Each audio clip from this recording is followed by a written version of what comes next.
miscarriage. Some people have. Don't let it be too late before you see God's face. I don't want you to learn in a hard way.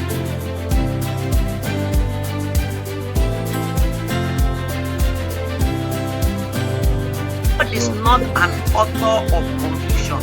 Baba does not confuse his children. He does not at all. Okay.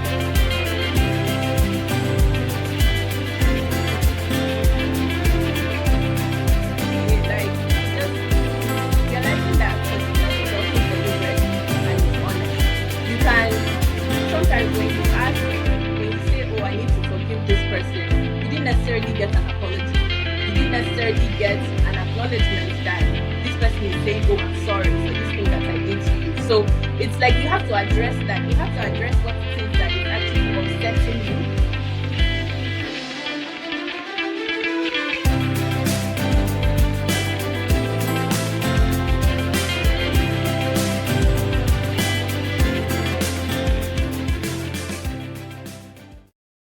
Hello, welcome. Good day, good morning, good afternoon, good evening, wherever part of the world you're watching us from, and welcome to Habis Chat, the couple series, and we're here with the wonderful family, and I would like them to introduce themselves. But before we do that, can you introduce yourself as well? Hi everyone, good afternoon, good morning, good day. I'm Yanadua. You saw me last week, so it's nice to see you again. So we're just here for another series, and we'll just pass it back to you. Okay, so we're here with a wonderful couple. Please, I'll hand it over to them to introduce themselves. There we take it from. Oh, hi, I'm Ikenna Obonna. I'm Linda Obonna. Thank you. So we're here with the Obonnas. Yay! Applause! So, just like I said, this is just an avenue for us as a newly married couple to learn from you that you've been married for quite a while. So, I know we'll be going through some questions, and now that you've introduced yourself, we'd like to know, how long have you been married for? Go ahead. It's just an icebreaker question. Okay, so we can't argue about how long we've been married, but we can argue about how long we've met. We're gonna ask you that. So yeah, we've been married for over 15 years. Hallelujah. Wow. I wanna be like you. We're just started, don't worry. Don't Usually they say when you cross the 20-year mark, that's when you can say we're happily married. Okay. So what happened to the 10 and the 15? Well, I would say research, but I read in a couple of places where your 5 years, your first year is the sweet year, the 5 years is getting to know each other. Then from 5 years to 10 years, you begin to know the things you don't like about each other and start figuring out if you really want to stay in this marriage or not. And the kids are still pretty young around then, so you have lots of couples divorce around those ages, and up to 15 years. So 20 years is when you hear a couple of 20 years divorcing. It's news, right? It's now where everybody's like, oh, what really happened? Because these couples have been together for quite a while. So yeah, I just read this somewhere. I can't pinpoint exactly where, but we are Christians, so we're in it for life. Yeah. That's the spirit. Ma, I see you nodding your head. Is this something? Well, of course, 15 years seems to have, gone by so fast. So, those are the first 5 or few years are formative years. Like you really are trying to understand yourselves. When he said the first year is like the honeymoon phase, I beg to differ. The first year is when you're brushing it out. Like, really, is this who I married? Yeah, but there are a lot of things. You know, there are a lot of things. So this is marriage, right? So there are a lot of things you sweep under the carpet in the first year, and you kind of quarrel and look forward to the night to have sex. So you just throw those things under the carpet, right? You don't want. So that's why I said the first year is like honeymoon. I can absorb anything she says because I mean it's not like you quarrel today and you are going to look for someone else to you. So that's why I used the honeymoon phase. You feel you can take everything from her, but after that time you begin to now ask yourself, is this the person? I agree on that too. Fair enough. First year. Okay. That's 5 years. The first 5 years, and you know when you said 15 years, I also remember that I had someone that was saying, if you can survive like 10 years, that at least is a sign that you're doing fine. That but when you brought that perspective of 15 years to it, I was like, oh wow, that's another way to see it.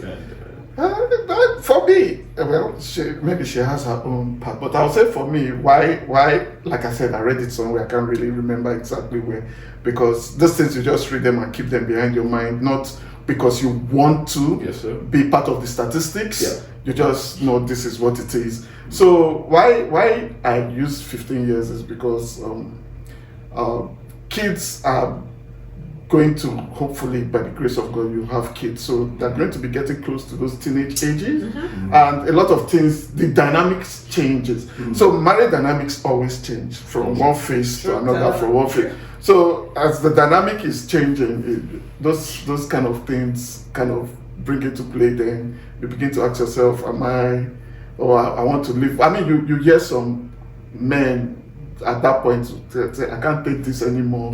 I want to just go live my life, and things like that. So, well, again, like I always say, you just read or listen to these things and throw them back aside because we're in it, it does put us back. Absolutely. Okay. So another icebreaker question. So for the past 15 years now, I want to say, what do you like about your spouse the most? So you say what you like about the IK, and the IK will say what you like about Sister Linda, about you. Okay. So I say about him is and it's something from day one, his level of care and sincere concern about me and this family. It's one thing to have people all around you. It's one thing, even family and all of that. Of course, we have our differences. It's huge.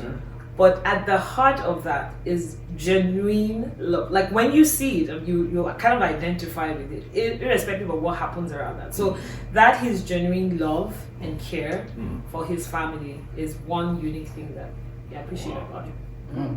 I always like listening to her. We don't say that often,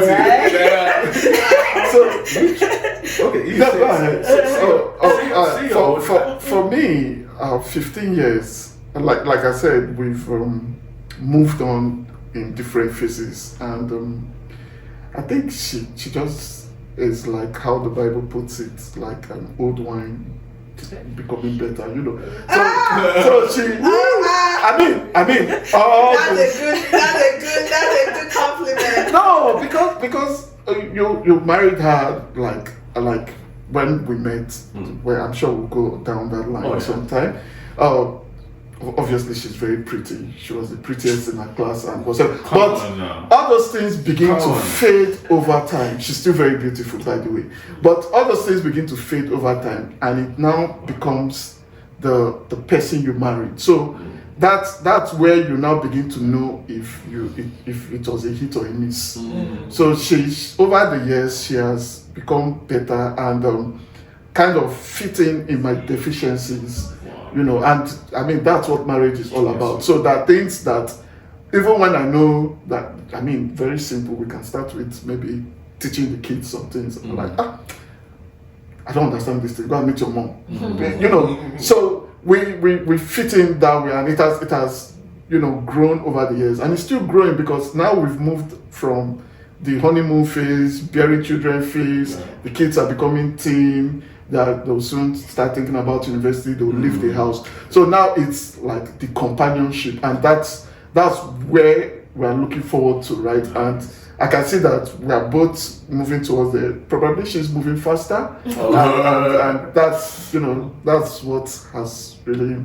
I'm still discovering her, so it's men we like quest kind of thing. So that's what keeps me every morning when I wake up. I'm like, okay, what is she going to put on the table, or what phase of her life is going to manifest? So that's it for me. She's way becoming better than I ever thought. Wow. Before we go to the next icebreaker, the last icebreaker question, you said something that I want us to just address, which is the fact that we don't get to appreciate our spouses as often, compliment them as possible. Why do you think that is an issue, and how much does that play in a marriage? For example, I don't know, when you appreciate your spouse, there's just this light bulb moment in there. You can't buy it. You can't, but we find it hard to give it. Why is that? I don't think we find it hard to give it. Not only give, sometimes too, it's hard to receive too. Well, I don't think it's so hard to give and receive. It's just presumed. It's just in the room. I love you, you love me. Do we have to say that? We know, right? And then the issues of, the everyday things that have to be done sometimes supersedes that. So it's little actions and little words that you say that kind of buttress. It sounded beautiful, him saying all of that. Okay. He won't wake up in the morning and start saying, you are very, all this life you are involving yourself. Of course he'll say, sweetie, I love you. Like we end the phone call with love you. Yeah. Love you. It just becomes so routine, like love you. But when you say it in a podcast with a ring light, it just sounds different. But of course, and one beautiful thing that when you say is it difficult? Just to answer your question, I feel it's just presumed knowledge. It's just there. Okay, we're married. What next? Like we're going to the next. Okay, life is ahead of us. We're doing things. Except if you make a conscious effort, just like what we're doing here, like a conscious effort to say it, mean it, show it that way. Yeah. Do an act that actually portrays it that way. Then it now dawns on you, because you said giving and receiving. Then it now dawns on the other person. Okay, like take a pause back, like take a step back from life and say, okay, I appreciate you today. Not on Valentine's Day, some other day. Thank you. Well, for like she said, that was the point. She said it takes effort. I think that's where I'm going to pick up from. It takes hard work. For me, I don't know what she said, but I think it should be done in marriages as regular and as plentiful as you need to do it. Yes. Because it's hard work. Yeah. When we got married, I know I used to open the car door for her then. And one day, someone saw me and said, okay, make sure in 20 years time, I think that lasted for only 6 months. And I was like, so it turned from opening the door for her and telling her, don't you know that's how the door opens? Shut the door properly.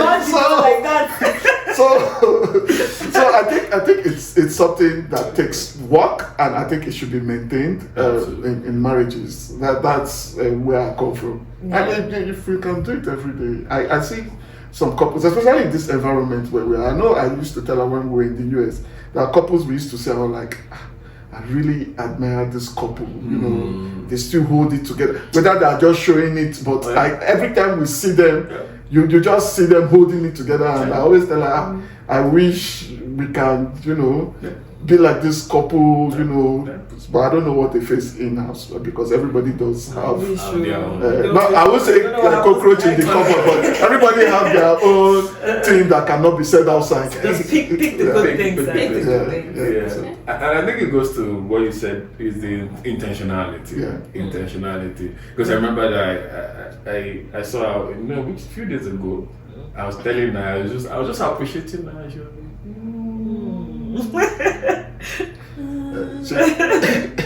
She doesn't feel it's real. No, she felt it was real, but she was like trying to what are you trying to tell me? Exactly. Or what do you want? What do you want? Actually. But which in my mind I was just taking, because I was just having a sense of, reflection, and I counted it as one of the blessings of my life, and I was just trying to let her know that is it. And another thing I was telling her, I went through a couples program, which they were like, so they wrote some things that read to your partner. Now look your partner in the eye.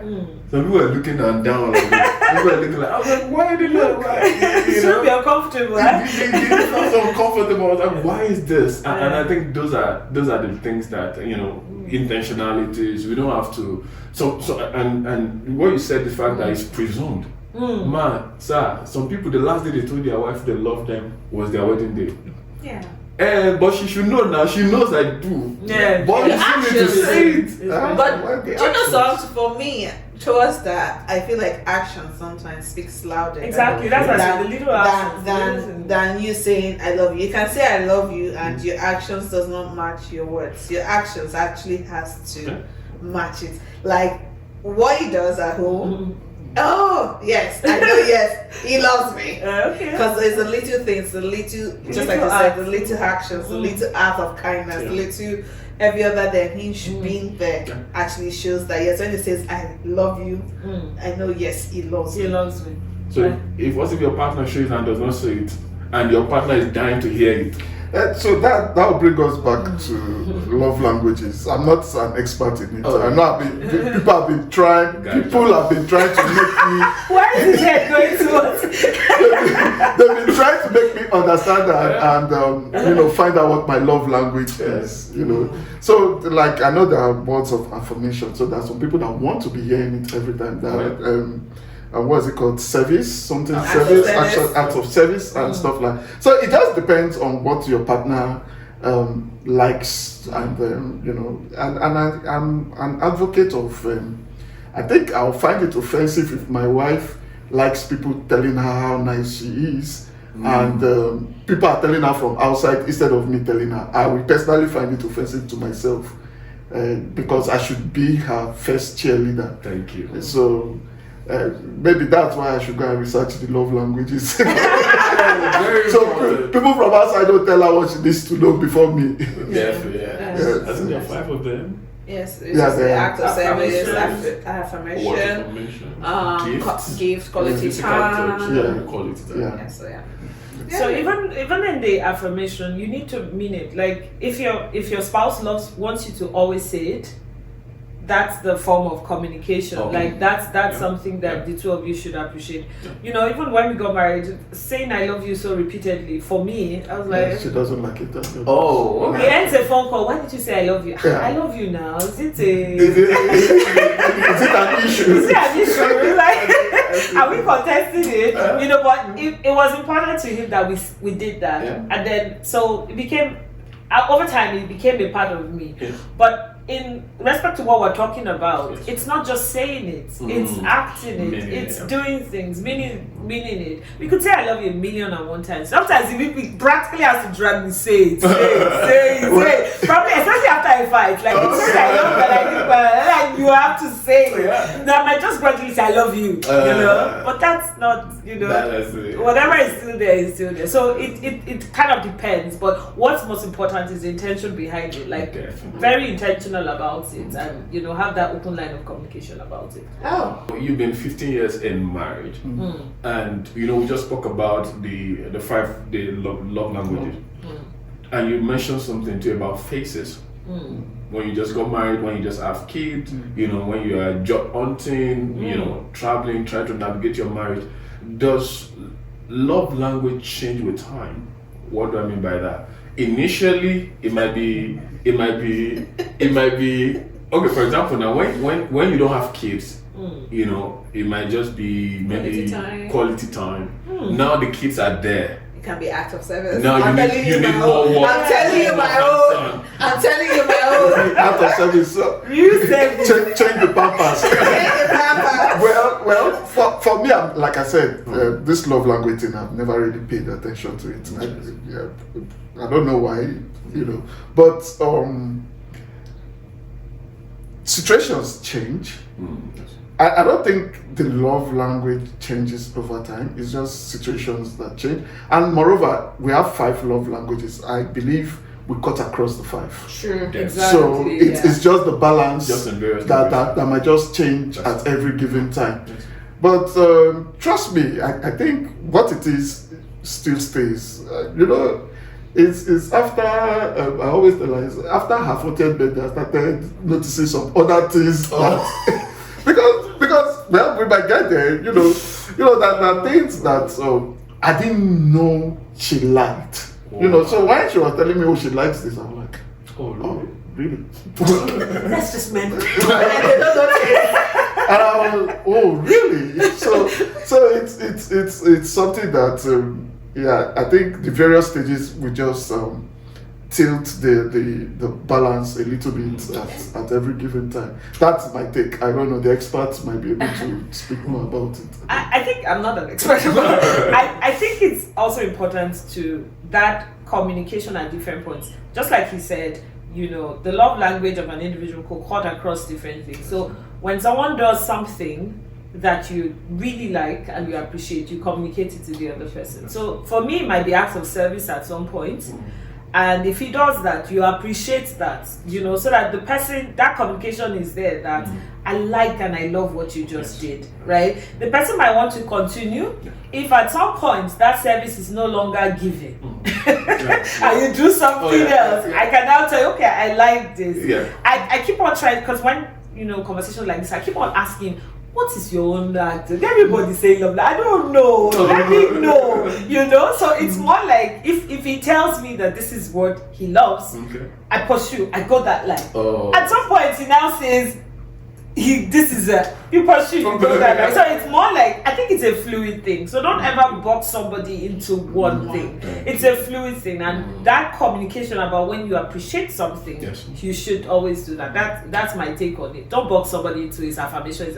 You want to keep me with service. So, at some point, it becomes boring, that service. Like, if somebody's always doing something for you, doing something, even for us women, we can just presume that, he will keep doing it. It then even becomes his job. So he just keep going. So it's done, right? So I think that's also important to highlight. So from that means it might change over time. You just need to study your partner and figure out which one, or they communicate it to you as time goes by. Wow. So now communication, over to you. So what do you have for us in communication? We're here. This conversation. That's the question. No, it's over to you. I don't know. What's the question for communication? So, let's start with how important communication is in marriage. Okay. So we've been running some marriage series in church, and we've had one of our Agbalagba said something. I'm sure it's somewhere in YouTube if people check it. So he said, marriage is communication, communication, communication. Those are the 3 most important physical things, because God is on top of everything. But those are the 3 most important things in a marriage: communication, communication, communication. So communication is marriage. That's what I presume. Whether in time of love, in time of annoyance, in time of anything, communicate. So, because when we have disagreements, which happens in every marriage, I guess, what both of us always tell each other is leave that line of communication open. Every other thing you can take out, but you see that line of communication, leave it open. No malice. Okay. Yes. So No malice. No one. I'm not talking to you, or I will just come and just maybe in the morning And squeeze take the key. No, you can squeeze face. No.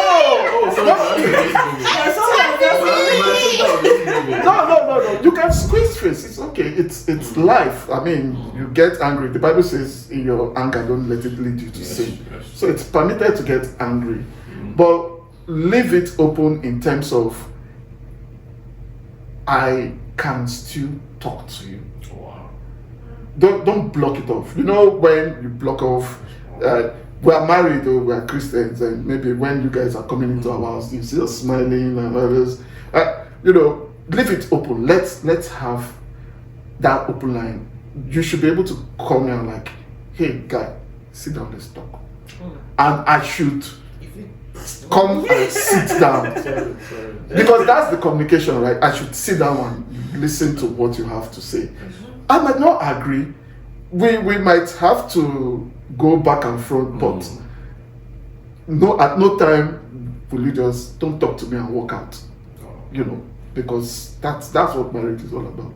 That for me, and I totally agree with the senior couple that did mention this, and it has always been our kind of marriage ground rules. We have a couple of ground rules that we keep in our marriage, so it's always part of it. Leave that line of communication open.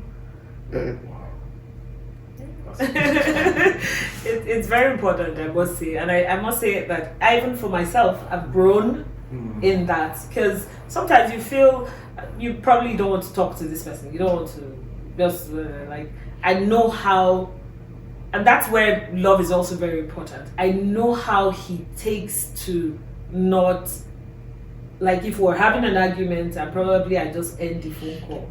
Oh my goodness. I'm calling back immediately. Oh my goodness. With brimstone and fire. Oh my, I was shocked in the first few years. Like, she just said, I don't want to talk now. You're angry, you know? But it became so paramount that we must keep talking about it. We must. Like, don't end the call. Like, for me, I'm that kind of person that will walk out.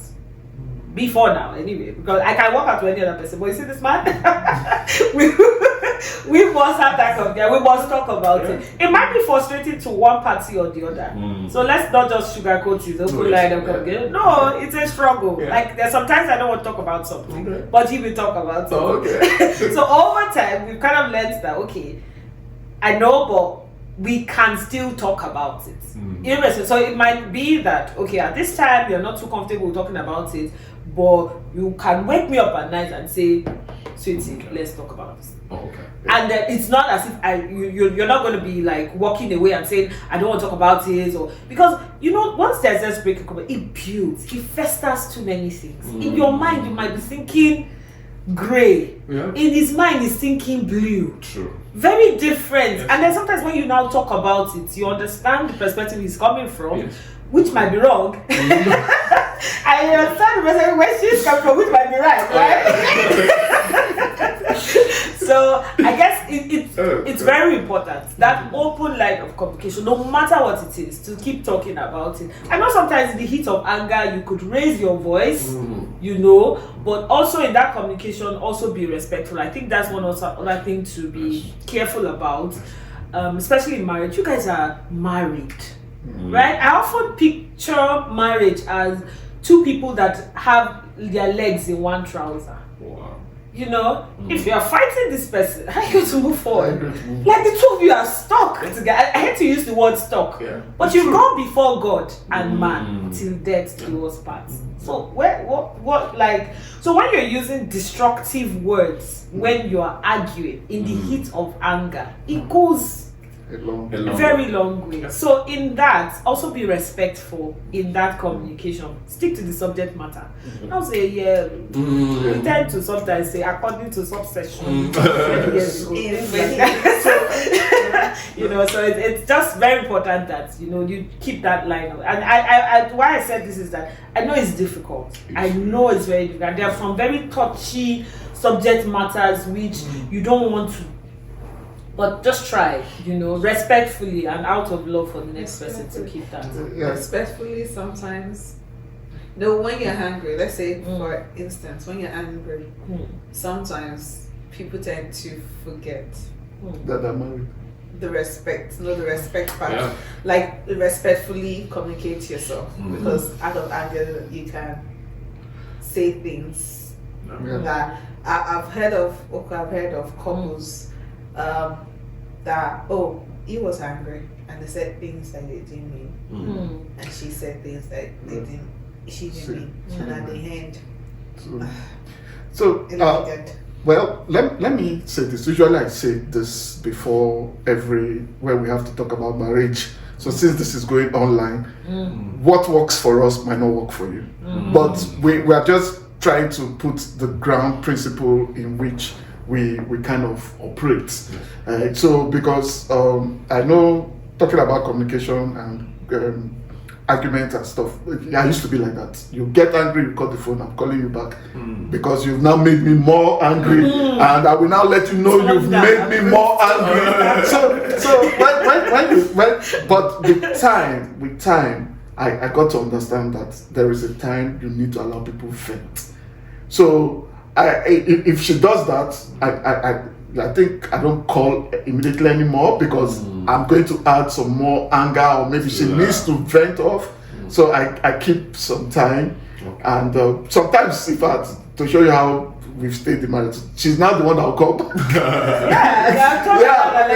So I will end the call first and foremost. Like that end call, I've lost that battle. That end call. But probably in the course of the conversation, he will know that he now understands that it's time to. This is what we're not making progress. Funny enough, we now keep quiet and we're both on the call. Nobody we're not waiting for who we cut the call.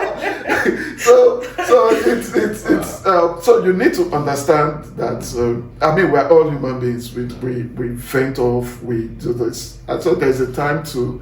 I won't use the word walk away, but give that space for the person to vent off. I mean, when we cook with pressure cooker, before we open it sometimes, we allow the pressure to vent off. So just allow the person vent off, get his or herself back, then you can now come back to the conversation. So talking about forgetting respect, because that's why I say there's some ground rules we try to do. We negative words is a big problem in our home. It's a ground rule. Yeah. So somebody does something by mistake and you say you're stupid, it's a problem. Yeah. Even whether you mean it or you don't mean it, it's a problem. You know, when we get to talking about kids, so kids learn. So it's something where don't speak negative. You know, there's this joke I always say: the angel that carries prayer to God might be passing at that time. You have just said someone is stupid. You just carry it and say, God, they say it's stupid. Or you answer the prayer, but God will not answer that kind of prayer. But it's just learning how to keep words. Like she said, there are words that can really hurt. You can't take back. Once spoken, it's gone. You know, and at some point when we started speaking too quickly, then again, me with my research, I brought this count to 5 before you talk. We practically did it for a while in this house. No matter who is angry, even the kids, if you want to count till 5. So we used to have, when the kids were younger, 1, 2, 3, 4, 5. So but it was necessary to count to 5. So that counting to 5 was a way of saying pause and think about what you want to say. Yeah. So no matter how fast you count that 1 to 5, the way you would have said something, you probably must have had a retort or you've rephrased it. So I mean, it's just, or you just keep trying. Marriage is you're bringing people from 2 different backgrounds. So you just keep swimming, then you find out, this ocean is freestyle, I need to swim. This one is breaststroke. Or this time, please just give me wood, let me rest. So that's it. Sure. But leave the line of communication open. It's very, very, no matter how the situation is. Because you don't know what the other person had gone through, talking about or bringing. Sometimes you get married, you forget about the past. I'm part of that kind of person. I don't need to know your past, except it's something that is affecting our marriage and you want us to address. But your past is your past. Let's move on and build like that. That's my own belief. I don't know her own, but that's my own belief. So you don't want to have issues when the line is closed up. Yeah. So you just want to, because when I believe when someone talks, at some point the person will tell you what the crux of the matter is. So I like the idea of one thing that you said, that giving the person room, which is one thing I said the other day to you when I told you that, okay, it's just like, okay, I can empty my baggage of what's wrong with me, just and say that bump and dump it on you, whereby you might not be ready to talk about it. Yeah, Which that time I left him and I was like, when you're ready, then let's talk. Then we'll be able to have a good open conversation about it, than me dumping everything on you and expecting you to Give me back answer. No. That's recipe for disaster. Which is true. Yeah, which is true. So this is something that I think this is a good thing. So you said communications, and you were talking about raising kids. I wanted to ask you something. When you had kids and when they were very young, how did you handle conflicts, miscommunications, and stuff like that? Like, there's this thing that let me tell you, ever I was growing up, I never saw my daddy and mommy argue for once, because it's like, I'm like, don't they have conflicts? Don't they have miscommunications? Don't they do this? Don't they do that? How? Well, there are different ways to argue. Looking at somebody like you women when you argue, it's a way of shining. It's a way. So some people don't. I don't like personally when we have to, have our talks in front of the kids, because you don't want to make them begin to feel that, because like you said, sometimes you say some things out of anger, but not really abusive, but the way it turns out to be said, you don't want the kids to begin to feel that is always scolding mommy, or mommy has no respect for daddy. They grow up with those kind of mindsets, and it becomes a problem for their marriage. So that's some of the background news. Or my dad never respects my mom, why should I get married? So maybe that's part of the reason why your parents never argued in your front, but I'm sure they did have their time. Yeah, so for me, that's my own kind of. We try to. Sometimes I used to remember when we thought you come, hey, I didn't like the way you said this in front of the kids, and I'm sorry. So we have our time, and we try as much as possible to have our time where the kids are not, except it's something that involves them and we need to address. I mean, sometimes you are addressing the kids and both of you are in two opposite sides, right? So they're like, no, he did something wrong. I'm like, oh, no, it's not really wrong. I'm like, okay, so, maybe at that point, okay, everybody come. What do you think happened and why should we address it? So, but apart from those kind of times, when you talk about couple issues, finance, even sex, because I remember when we were going to get married, my pastor that counseled me, he counseled us. It was a topic on its own, sex. We discussed about sex because some people have high appetite, some people have low appetite.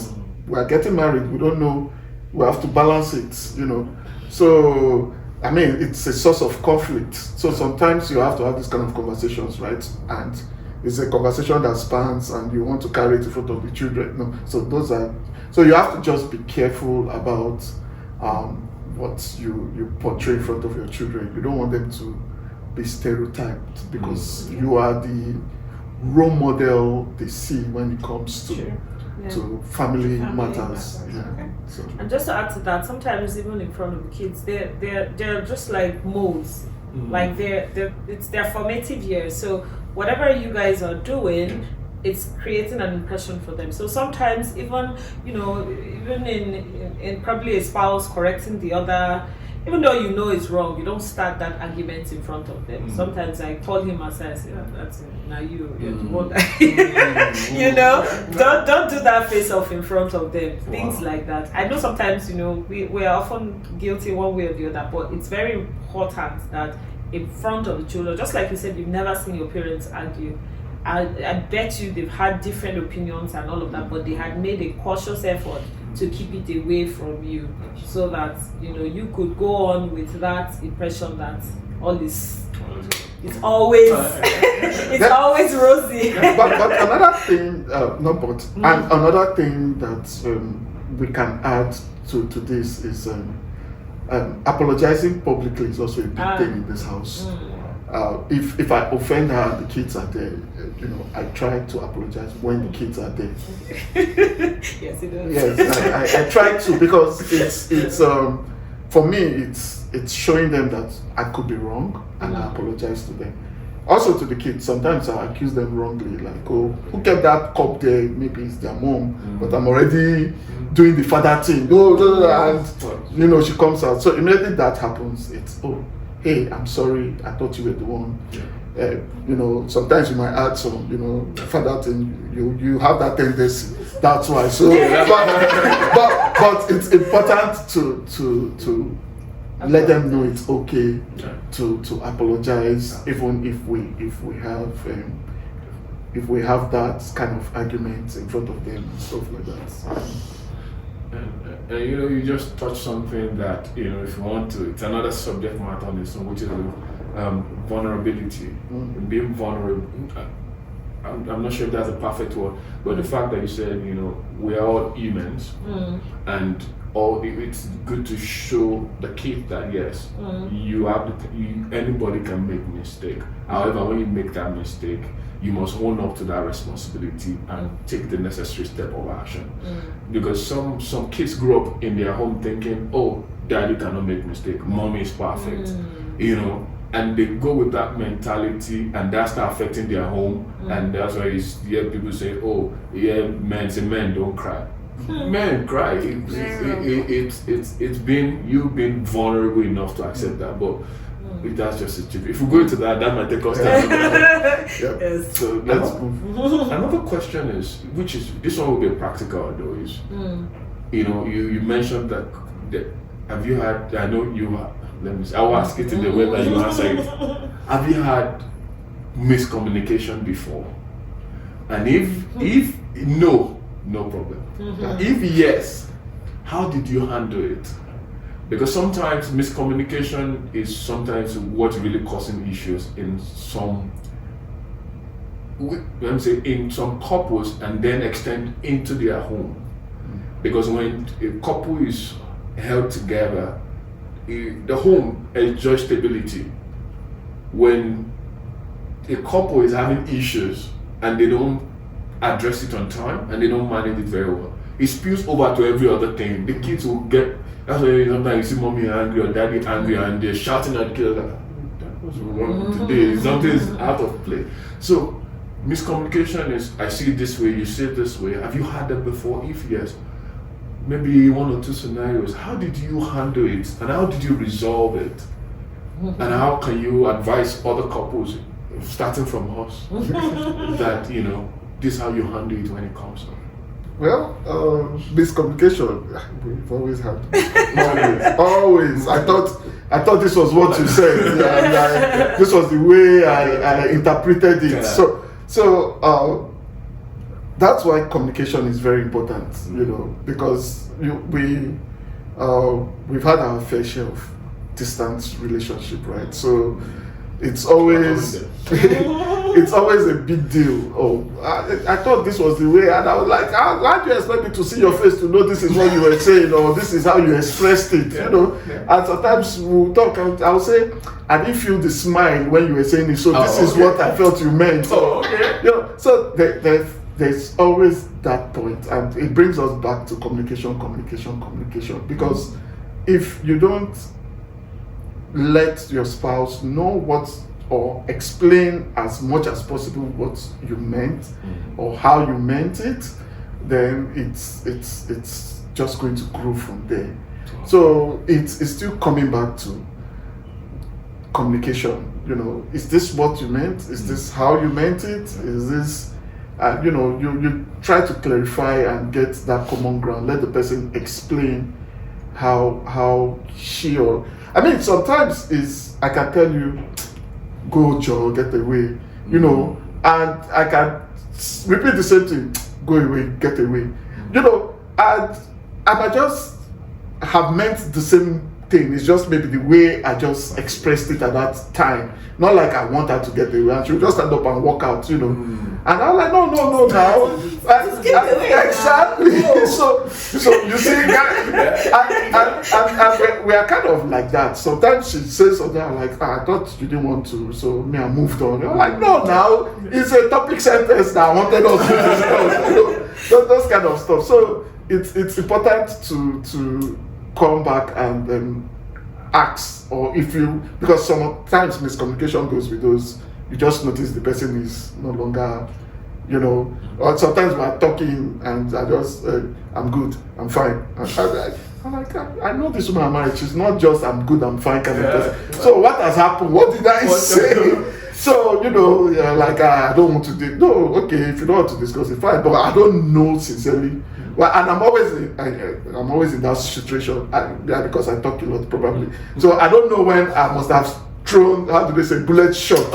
So I get the reaction, you know, but coming back to, you know, sometimes she calls on her own, or she does, hey, the way you said this thing, okay, you know, sometimes I, like when I take Bible study, I use myself and family. So that's what they.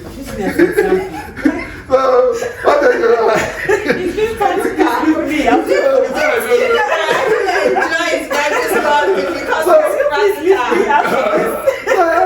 stop using us as example of Bible study. You know, and to me, I feel, you know, God has probably made me pass through this particular part because He wants me to share. You know, I don't know who needs it, I don't know. But again, I need to respect her opinion. So the next time I was going to take Bible study, I said, my wife said I shouldn't use that.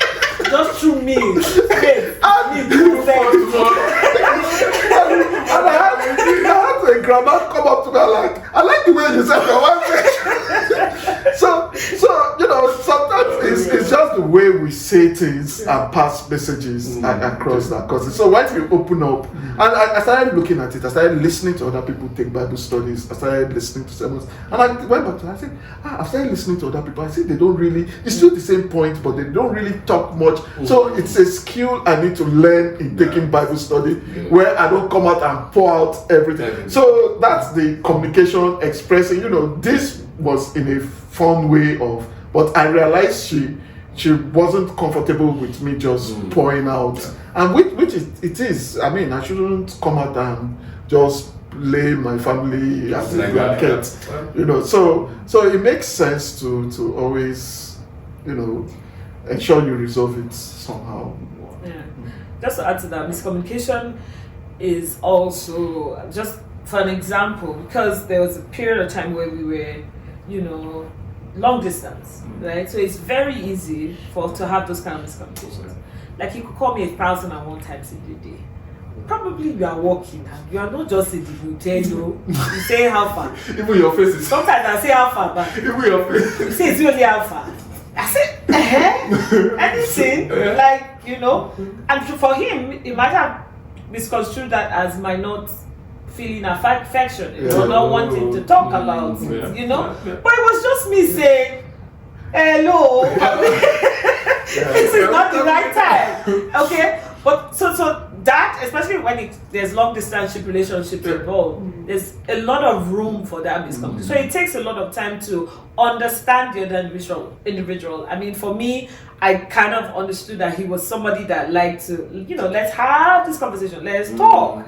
And so if you don't make yourself available for that, it could, you know, create so many things in the mind. And, you know, and when there's long distance involved, I mean, you have to keep that other party in your mind, practically. Like, for me, I'm just like a very practical. We're working, right? Well, after work, we'll talk. And then even after work, if there's no gist, I'm cool, no problem, no gist, we'll talk. But no, okay, once, let's talk. So you know, those type of things, you understand the other party, right? And try to keep that, like you said, that line of communication needs to always be open, and explain to the other individual your nature, so that other person can understand it. So it goes both ways, but always make sure that as you communicate, you let the other person understand the reason why certain things happen.